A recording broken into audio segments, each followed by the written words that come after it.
an outdoor Wednesday edition of the Just Baseball Show. I'm Peter Apple, that's Jack McBullen, and that's Arm Layton, and it's the long-awaited win total episode, part 1, National League first, then American League, but we're going to start the episode off with Blake Snell signing a 2-year, $62 million deal with an opt-out after year 1 with the San Francisco Giants, and it is all brought to you by the king of sportsbooks. Unfortunately, the 5 for $150 promo, done.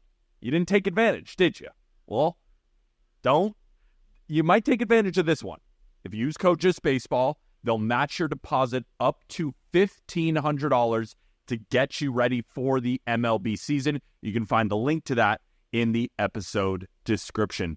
Guys, it is beautiful out here in Florida right now. So are you a little concerned about how you're sitting right now? Are your legs too open, maybe? Have you thought about how open your legs are? I was thinking as I get more confident in a win total, the legs will actually spread more. What do you think, Arm? We're going to have a fanatics issue over here. I think if you start spreading too much. But no, we got rained on a little bit at the spring training game yesterday. We went to Nationals Astros, and it kind of brought like this perfectly cool weather. It's been money, so if it looks weird, like, sorry, we wanted to try it out, and it's fun. But for those that are listening, probably just sounds exactly the same, and it's no different to you. But we're outside for an episode, and we don't get to do this very often, so it's been pretty fun. It's going to be awesome. I want to talk about Blake Snell. Yeah. Right away. I do too. It's funny, like, with the Blake Snell signing, I want to make fun of Boris, but then I also want to applaud the Giants for kind of taking advantage of the market, right? They get Matt Chapman, who was originally seeking, $150 million, only signed for $54. Blake Snell, we had reports of $270 million for a contract after winning the National League Cy Young. He signs for a 2-year deal, and all these guys want to re-enter the market. We know Boris is going to say, oh, I'm actually playing checkers instead of chess. He'll actually probably say some weird game because he's used to these puns. He's playing backgammon. Yeah, he's playing backgammon or something. But overall, I posed the question in the car, does Logan Webb and Blake Snell form a top 5 duo amongst... No. The question you posed in the car was, is it the best duo in baseball? I think it's up there. I do think it's up there. Blake Snell, I know he has his walks, and we were talking about this earlier. It's almost like that same narrative where, all right, he's not worth $270 million. So then everybody starts to pick individual holes, and then I even made a TikTok about it, and people are saying in the comment section, oh, it's so funny that Peter thinks Blake Snell is actually good.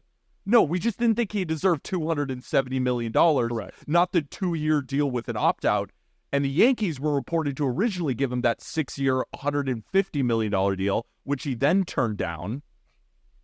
Arm, I'll toss it over to you. What did you think about the signing? I thought that offer from the Yankees was like about the value for him, and that's why I think it's kind of a unbelievable pickup. I do think that we got to the point where, and we talk about it with prospects too, where I think people start to say, oh, this guy's overrated, and then he becomes overhated. Exactly. And I think that's kind of where we're at with Snell, where he is overhated. Like, it is an unbelievably good value signing because the risk is pretty minimal. Yeah. Like, even if he stinks, okay, he's probably going to opt into the second year, and you hope that he bounces back then that year. He's done an every other year thing for the most part, and you figure you're going to get at least one good year out of it, and if it's the first year, then he's gone. It's a 1-year deal, and you'll recoup a comp pick. Actually, no, you can't do it twice now. I think with a player, I think once they do it once, I don't know. I gotta do more research on that. Yeah, I don't know. If you don't get a comp pick, you're getting, I think an extremely talented pitcher that if you look at the potential upside that he gives them, like that's what I'm looking at, right? Like we looked at the Giants team, we were joking about the rotation.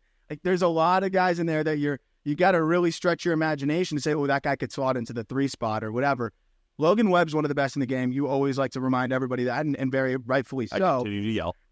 But they had nobody else that you could say like, oh, he could finish the year as a top 10 pitcher in the game. And I think to be a good, competitive team, if you don't have a lights out offense and an elite bullpen, like you got to have 2 guys that you feel like can finish the year in the top 15 in the game at that rotation. And they didn't have anyone close. So I just feel like they have so much more upside now that you can dream on with 2 of those arms. I mean, look at it as percentage points, man. Like, before they signed Blake Snell, and depending on how you feel about Kyle Harrison, you can feel comfortable about 20% of the Giant starts or 40% of the Giant starts if you did like Kyle Harrison.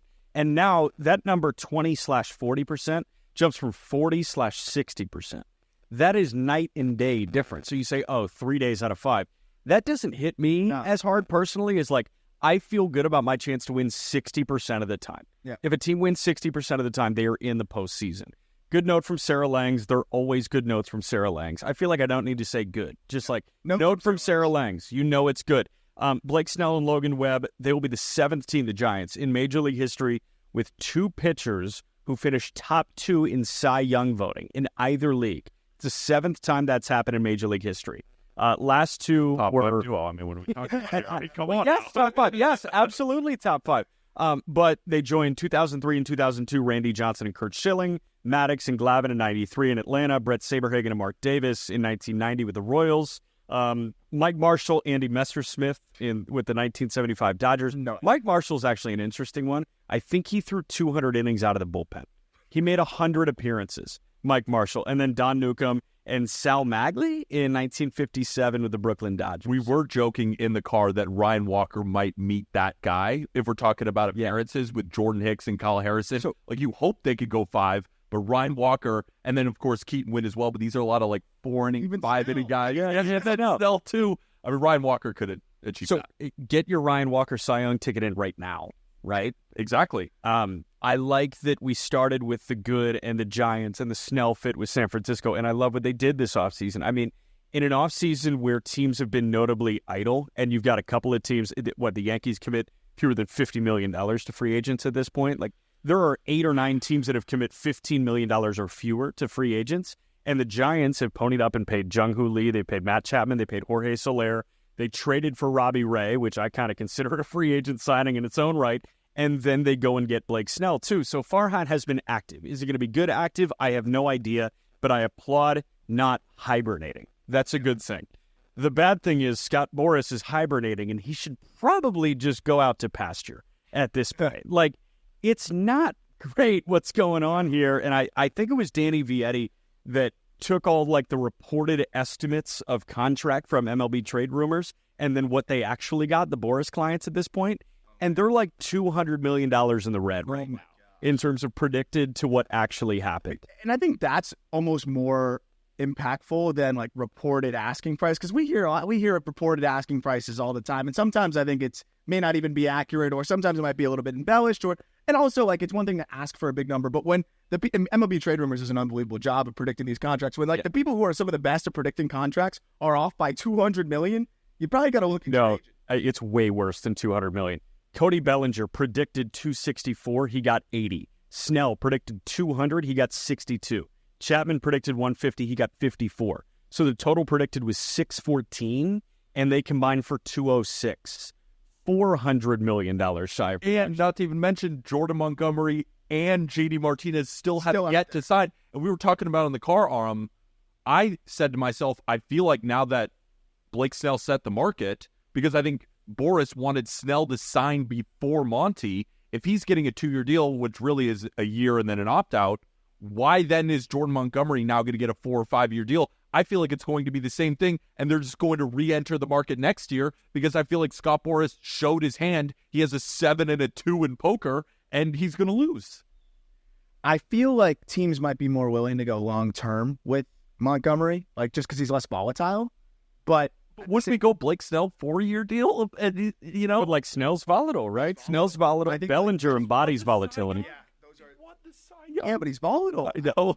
I think that the team is probably going to come forward and it'll be lower AAV, longer term deal for Montgomery. But I'm now wondering, like, where's he going to land, and how's that going to go? So I think we're also the last thing I'll say on this is that we're seeing the Boras weight strategy not really work. Because I think teams are starting. It used to work, but I think we're seeing teams say, hey, we're not just going to like panic and play into your hand. And multiple occasions now, I get it. Matt Chapman probably didn't want to play in Toronto. Maybe that's part of the reason why he turned the deal down. But that said, I bet you he wants to play in Toronto for $100 million more. So like, I think if you gave him this outcome, he probably would have taken the offer. So you have a rejected offer from Chapman. You have a rejected offer with Blake Snell. And both of those guys could have made more money. Who's telling them to reject the offer? A lot of the time, the players will reject it because they don't want to play there. But usually it's the agent saying, I can get you more. And I think the fact that he's saying I can get you more and he gets them way less, the rejected offers is what really gets me. Yeah. Another thing that is like, it's almost too simple to even acknowledge, but I've had like that come to earth moment a couple times, maybe even over the last year. The baseline baseball player now is way better than the baseline baseball player was 10 years ago. Oh. So I think what's happening is teams are looking at internal options, AAA guys, and saying, we feel way more comfortable rolling the dice by running this guy out for a month. And if we need to adjust externally, we can do that a month in. Like there's less of a panic to go get established pieces because minor leaguers are better than they ever have been before. And they're way cheaper. Yeah, well, Which is with no big step, but like that's another aspect of it. 100%. But yeah, I like that's something that I forget a lot. Yeah. It's like we're seeing the best version of the baseball player that we've ever seen. James Outman. Yeah, exactly. Like, okay, Outman had serious flaws, right? Yeah. He puts up a 4.5 win season. That guy was not making like top 20 prospect list for the Dodgers. It's amazing how good the baseline baseball player is now. I think that might be hurting the guys like a Cody Bellinger who hit $160 and then hit 300, but he hit $160 2 years ago. Like, you have to consider the grand scheme, and is that worth $200 million? The answer right now might be no. Yeah. Time for win totals? Let's do it. Before that, quick break.